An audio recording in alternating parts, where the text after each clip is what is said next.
Hello and welcome back to another NihongoGamer video. As you can see, I'm looking at the iPad Pro announcement which came just last week. In fact, there's a new normal iPad, but there's also a new iPad Pro. And some people are going to be excited about the new iPad. They're not going to be excited about the new pricing. A lot of prices have gone up outside of the US. But I'm not looking at the main iPad right now, which is weirdly now capable with Apple Pencil, but actually just the first gen Apple Pencil.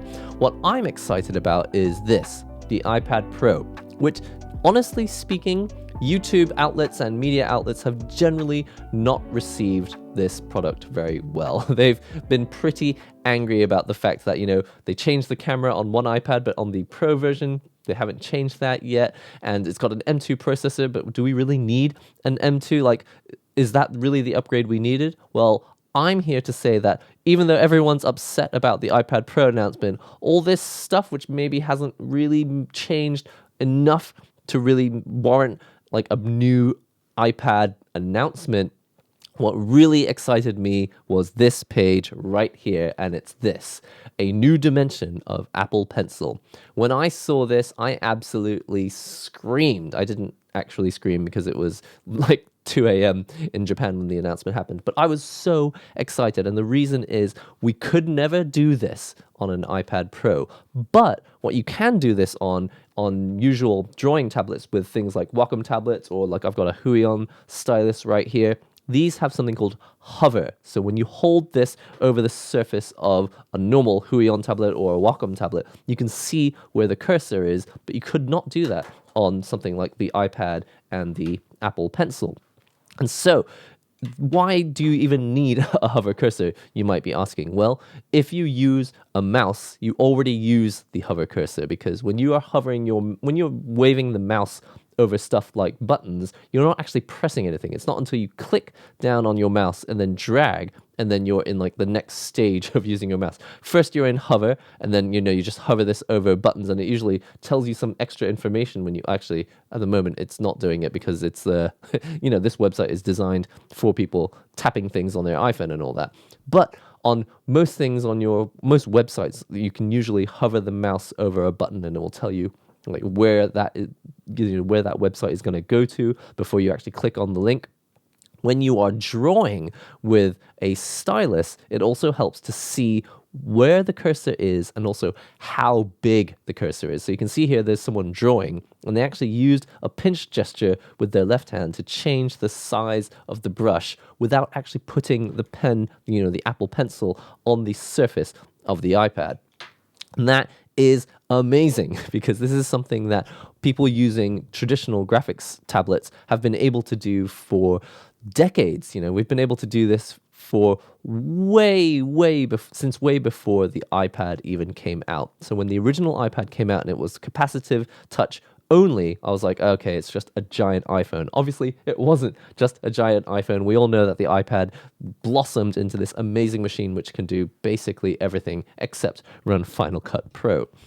But when iPad Pro came out, when this came out in 2015, I was super excited because Apple Pencil was good. This was the first time you'd be able to use a stylus on it. And for me, I thought, okay, we've been talking about Cintiqs and Cintiq Companions and all these other drawing tablets coming out from Wacom. Finally, Apple is jumping into the drawing tablet functionality that I was always hoping for I think it was 2010 when the original iPad came out.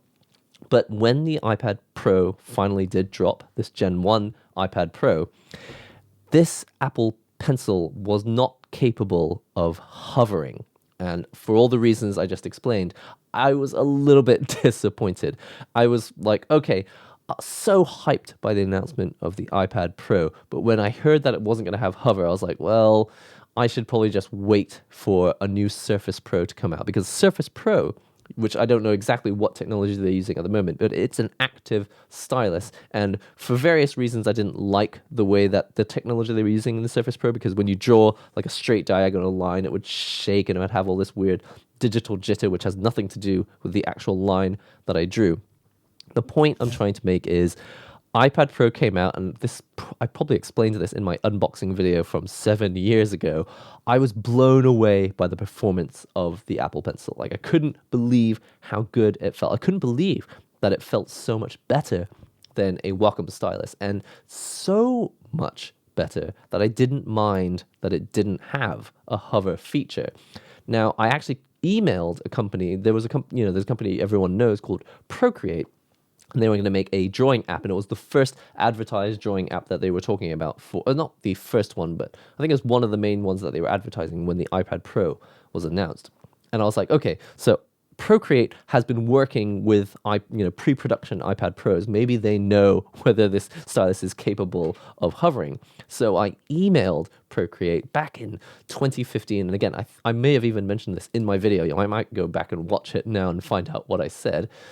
But I emailed them and I was like, do you know if the Apple Pencil is capable of hovering over the the surface of the iPad Pro and tell you its position? And ideally, it would also give you information like visual information, like a hover cursor, and also show you the size of the brush before you push down and paint and find out that actually your brush was too big. Now you need to like drag it from somewhere that's big to a place that's more detailed. It's just annoying things that you have to do with a stylus that cannot show you the hover cursor.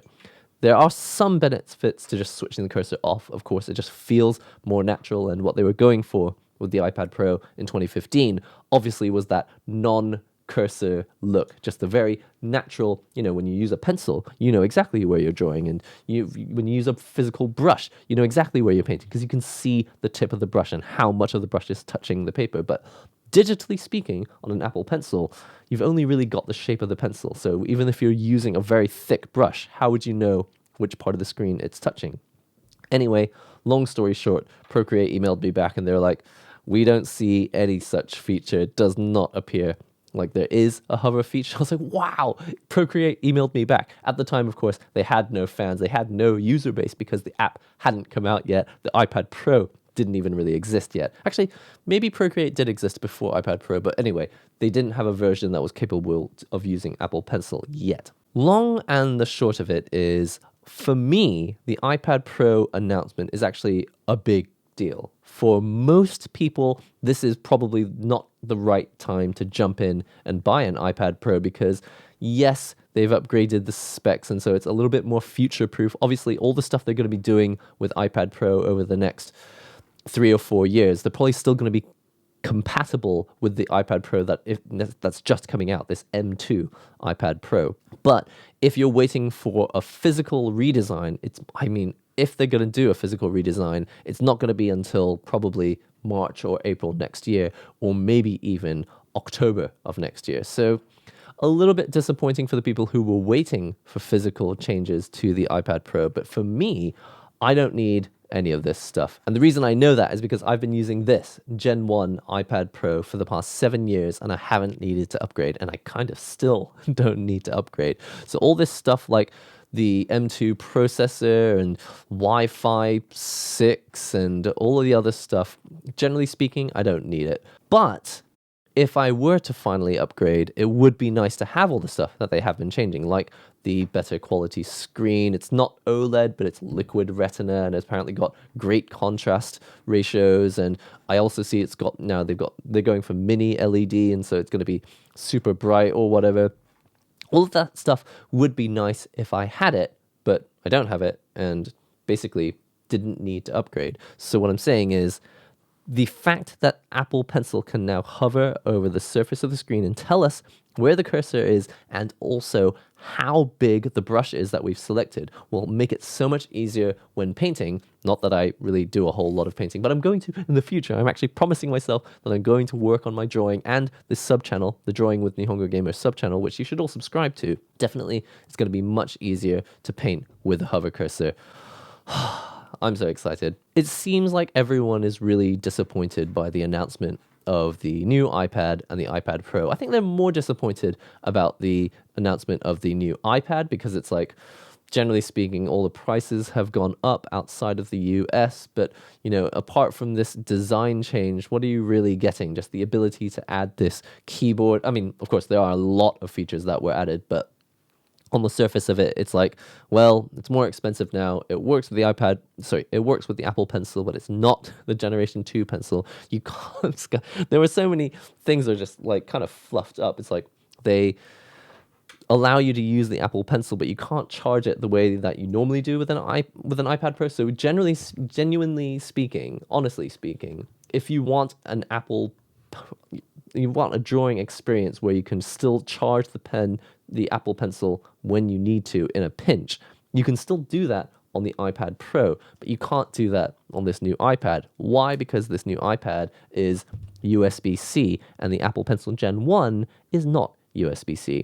And they've got an adapter, and I don't even know how the adapter works. I think the adapter doesn't actually plug you into the iPad. It just plugs you into a wall charger, so you still can't plug it into the iPad. All right, from what I see here, you have an adapter, but it doesn't actually plug into the iPad. It just plugs into a wall charger, so you would still need to find yourself a socket or like a mobile battery or something so that you could charge this.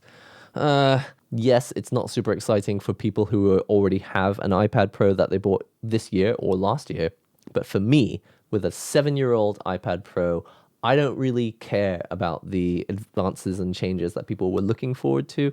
Really, all I care about is finally I have a reason to upgrade from my 2015 iPad Pro. And it's this. It's the ability to use hover cursor with the Apple Pencil. I believe it will only work. I assume it will only work with Apple Pencil 2. Preview your mark before you make it, of course, but see how your watercolors mix before you paint. I don't even do that on my PC, which I can use a Wacom tablet. So obviously, technologically, if I've got the right app, I should be able to do that already. But that's quite nice. I hadn't even really thought about using hover cursor to find, to preview how watercolors are going to mix before painting them rather. One thing that was mentioned on other YouTube channels though was that supposedly this was always possible and they've just activated this feature. I'm not really sure if that's true. It does make sense. If it already works with the Apple Pencil 2, it does make sense that this is already possible with previous iPads. But maybe there's something I don't know. Maybe there's some technology that's built into the screen of the iPad, which is now able to detect something that has been in the Apple Pencil 2 this whole time. But if not, it could mean that they could activate this feature using an iOS 17, like an iPad OS 17 update next year or something. Maybe they could allow this feature to work on other iPads that are Apple Pencil 2 capable. So we're talking about all iPads, I guess, all iPad Pros that came out after 2018, I believe. Listen, that's all I've got for you today. Just wanted to talk about the iPad Pro because everyone seems pretty upset about the announcements and they're not very excited about buying one. They're definitely telling people don't buy the iPad Pro now or don't buy the new iPad now. But personally, I'm in the camp where it's if you've got an iPad Pro Gen 1, or maybe even if you got one from 2018. If you're an artist, this actually makes a big deal. I think this is quite a big deal. I think for tech YouTubers who are more into the specs and the designs and the performance in, watching YouTube videos or watching movies or using it as a consumption device, yeah, clearly there's not a whole lot of need for the iPad Pro M2. But for me, having this feature with the Apple Pencil and hover, that, even if I'd bought an iPad last year, I would consider upgrading to the M2 one just for the hover feature because it's going to open up a world of super cool things that you can do with apps for drawing. I hope you enjoyed this video. If you did, make sure you click the like button. Leave me a comment. Are you going to buy an iPad Pro M2 or do you think it's a complete waste of money and that the whole announcement was a little bit disappointing? Do comment below. If you're not already subscribed to the channel, do subscribe here. And if you want to see most of my drawing content on things like iPad or Wacom tablets or Huion tablets, be sure to subscribe to my Drawing with NihongoGamer channel, which is my new sub channel. It's new, but it's actually old, but I'm reviving it. So be sure to sub to that channel as well. I'll see you all in the next NihongoGamer video.